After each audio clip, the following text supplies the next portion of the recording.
Good afternoon and welcome to Healthy You. I'm Dr. Michelle Powell, Council Seat 3 representative.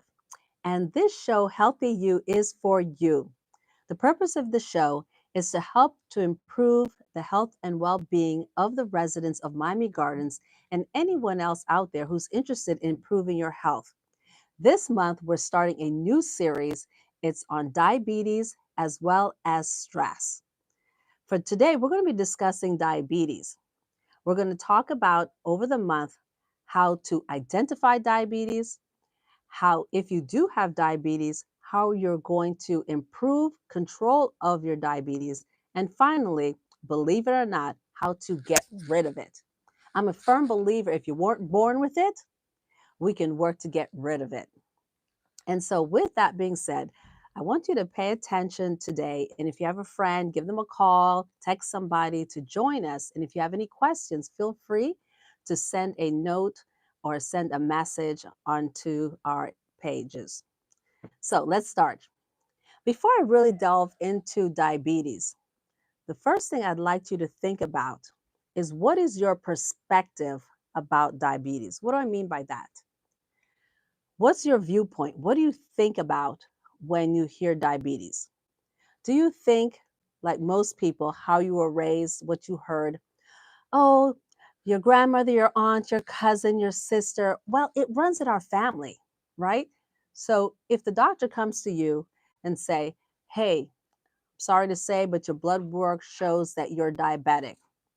Based on your perspective of having heard throughout your life that it runs in your family, you might think, well, it runs in the family.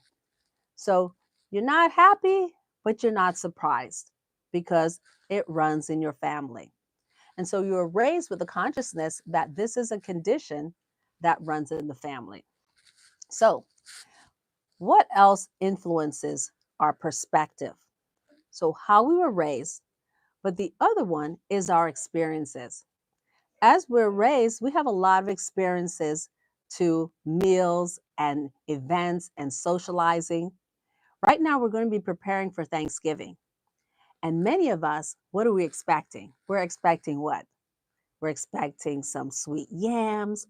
We're expecting stuffing. We're expecting potato and sweet potato. We're expecting all these amazing foods because while we were growing up, when we socialized and got together, family and fun and that good feeling came around these types of meals.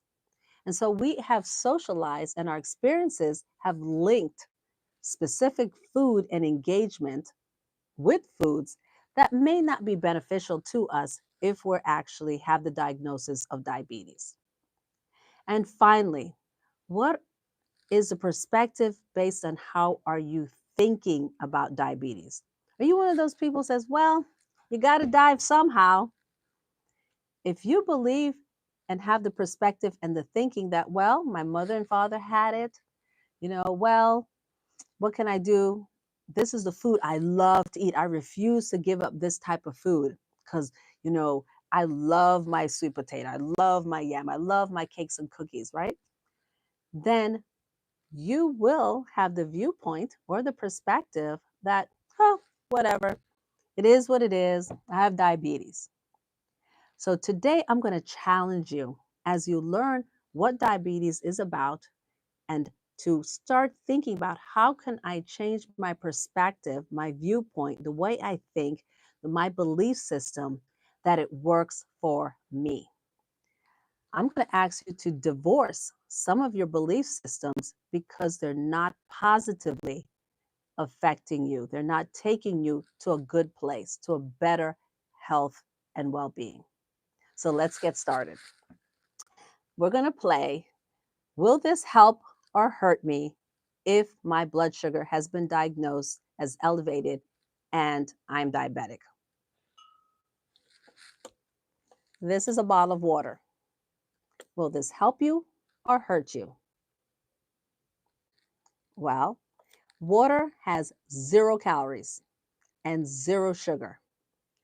Diabetes is based on sugar and starch when insulin, which is a hormone produced by the pancreas, produces insulin so that when you eat sugar and starches, It's absorbed into the body using insulin. So take this hand as insulin. You drink something starchy, insulin comes along and allows it to be absorbed into your cell. When you become diabetic, the insulin may not be very effective. You may not produce enough insulin to absorb the amount of sugar and starches that you're consuming. You may just be able to take in a little of the sugar and starch, and the remaining sugar and starch floats around in the body and causes destruction. Affects your blood vessels, affects your vision, affects your eyesight, your heart, your lungs, so many things. And we're going to talk a little bit more about that. But back to the question, will water hurt me? No. Water has no sugar. Actually, shouldn't have any sugar unless you put it in it, like making lemonade or iced tea. But ideally, water has no sugar or starch. What about a Twix bar, candy? Will this be considered helpful or harmful if I am diabetic? What are your thoughts? I know this one's probably considered a no-brainer. Dr. Powell, that's a no-brainer. It's candy.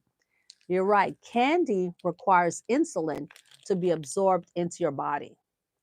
So when you consume these things, candies, cakes, cookies, you're causing your pancreas to start making insulin so that it can absorb it and help it get inside your blood cells to give you energy. But if there's a problem with your insulin, just as we talked about, you don't get to absorb this stuff and it just hangs around causing havoc in your body. So yeah, these are a no-no if you are diabetic. Well, I like my morning coffee. Is that a problem, Dr. Powell? Is drinking coffee a problem in the morning? Well, in truth, coffee comes from a bean. And that bean, regardless of which form you like, the hazelnut or the regular mountain Venezuela coffee, for me, I like cafe con leche. Coffee does not have sugar or starch in it. Yet, how do you make your coffee? Do you drink it black? Drinking it black, all you're getting is the bean. So no, coffee should not affect your blood sugar. But if we pour in our creamer with sugar, our flavoring that is not sugar-free, if we add packets and packets of sugar to that coffee, we've now taken something that does not affect your blood sugar, and we now will cause insulin to have to come in and absorb out the sugar if we've added sugar, flavoring, creamer with sugar. And that's when your blood sugar can go up. So if you want your coffee in the morning, try going black. That's going to be a process. Well, the end of the day, doc, I really need a little something, something. My little nightcap. What about vino? What about wine? Does wine affect your blood sugar or alcohol?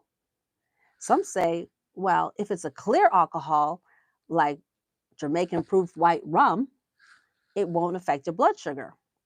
But if it's wine, of course, which is made by berries, that it will.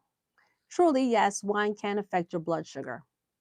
So can other fruit like daiquiris, margaritas. They're made with sugar and syrup. And yes, they can affect your blood sugar.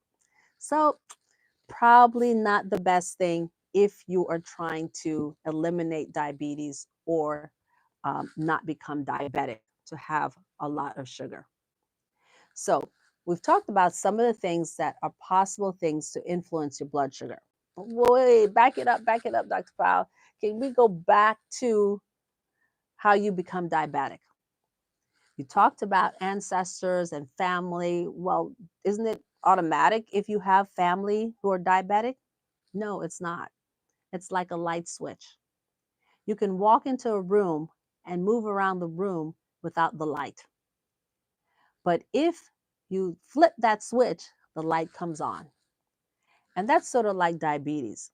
If you do the things that family members do, excessive starch intake, excessive bread, rice, potato, your family have a tradition. Every single meal has rice. Every single meal have sugary drinks.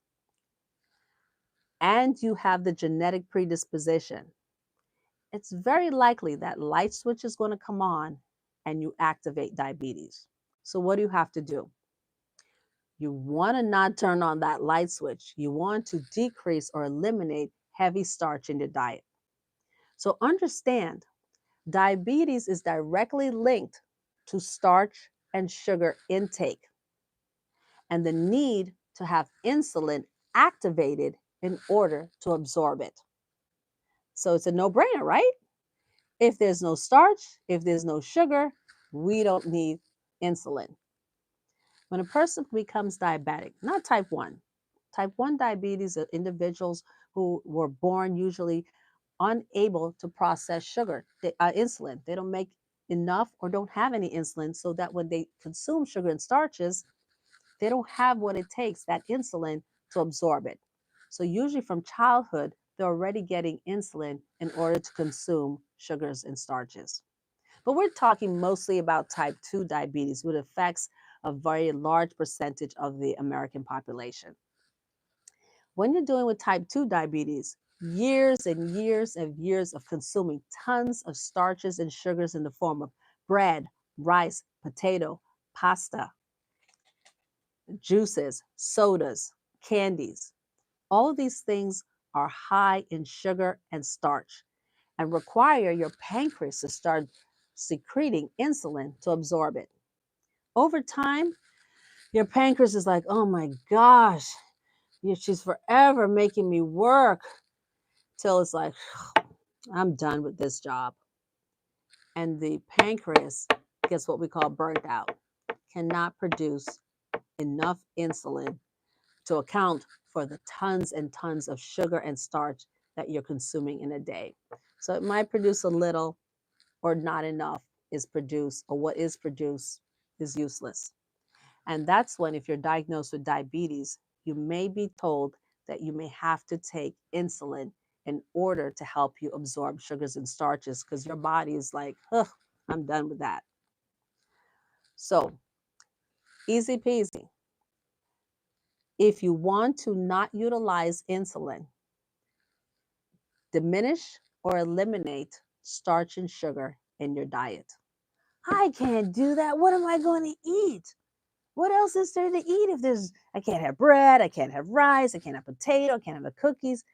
I mean, what's Thanksgiving going to be like? You're going to substitute vegetables, almond flour, coconut flour, which are all forms from vegetables, and protein flour. You can make pancakes with protein, by the way. They have them now in the stores. And you want to eliminate processed things, because if you look at ingredients, you're going to find that many ingredients have added sugar in the form of sucrose, fructose, corn syrup. Those are, anywhere you see the word corn syrup, you're looking at sugar, which will affect your blood sugar and affect diabetes. So eliminate starch and sugar, no need for insulin.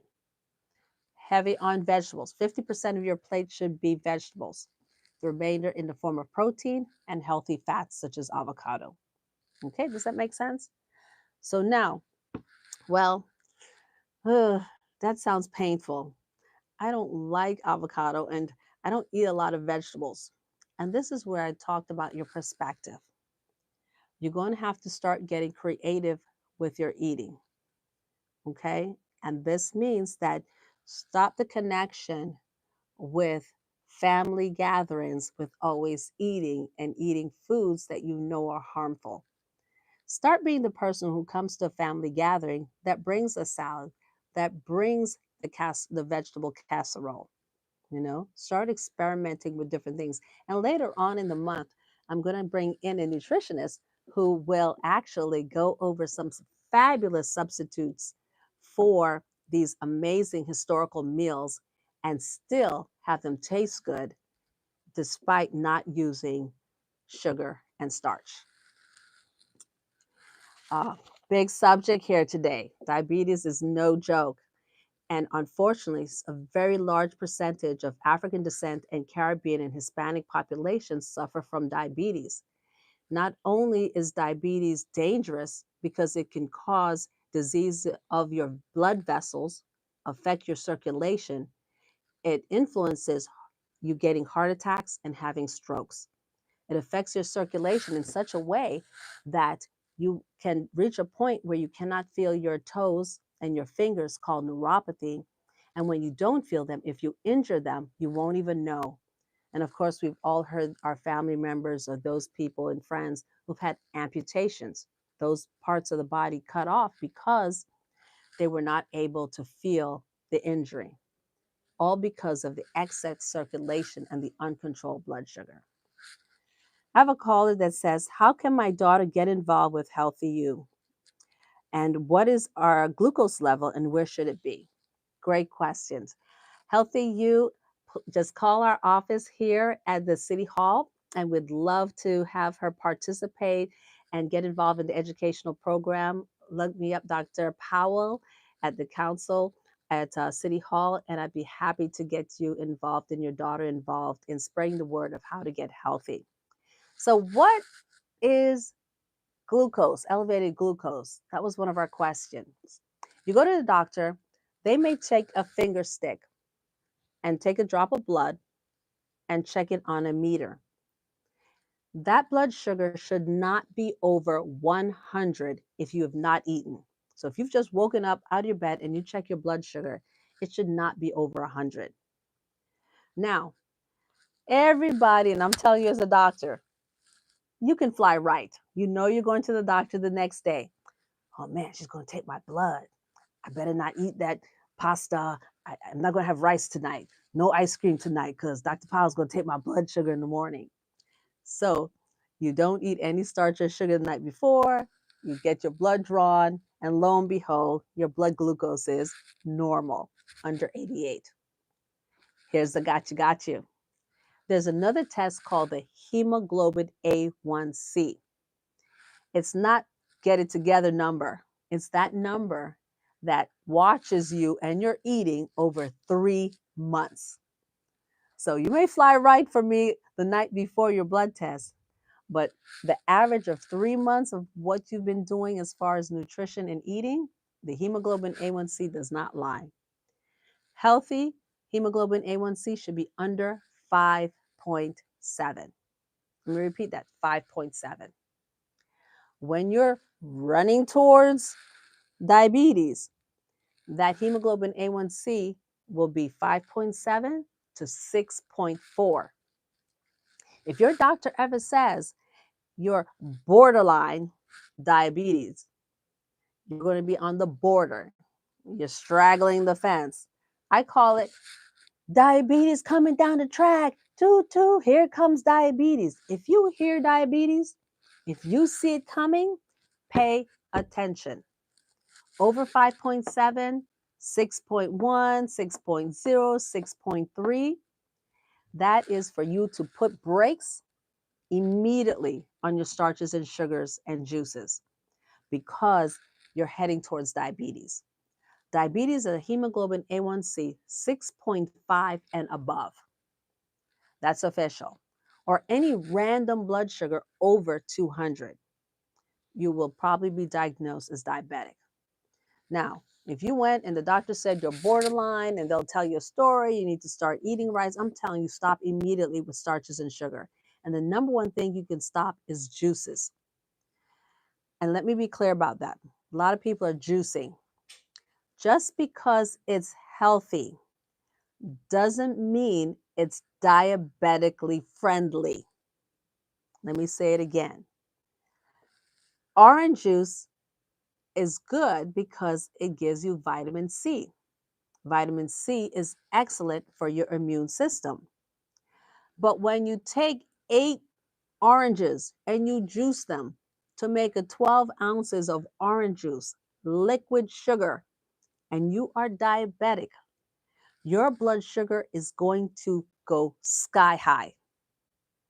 And if you make a habit of doing that, you're overloading your system on sugar, which will cause destruction of your blood vessels, your kidneys, and your nerve endings. You'll start having symptoms of diabetes, of thirsty all the time. Um, you might gain weight or lose weight.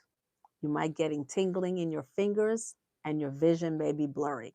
I don't know why these glasses, I can't see out these glasses. Check your blood sugar.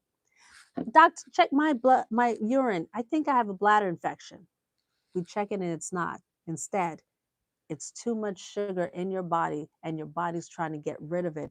So it's making you go to the bathroom. Thirsty all the time. Your body's again trying to eliminate the excess sugar, so it makes you thirsty. And finally, if you are diabetic, your goal is to make sure your hemoglobin A1C gets below 7. And for me, my goal for you would be for you to eliminate diabetes. It's going to take a little process, it's going to take some work. But if you slowly eliminate starch and sugar from your diet, you won't need insulin. Insulin won't go up. And here's the got you. When insulin goes up to absorb your starch and sugar so that it can move into your cells, if you don't use it, guess what your cells are going to do? Store it. And guess what storage means? Do, do, do, do, do. Weight gain. So we find that the more and higher your insulin levels get, the more weight you're going to gain. And it's a vicious cycle because it also makes you hungry. Take, for instance, eating Chinese food. 2 hours later, which is a heavy starchy meal, 2 hours later, what? We're all hungry. What are we going to eat next?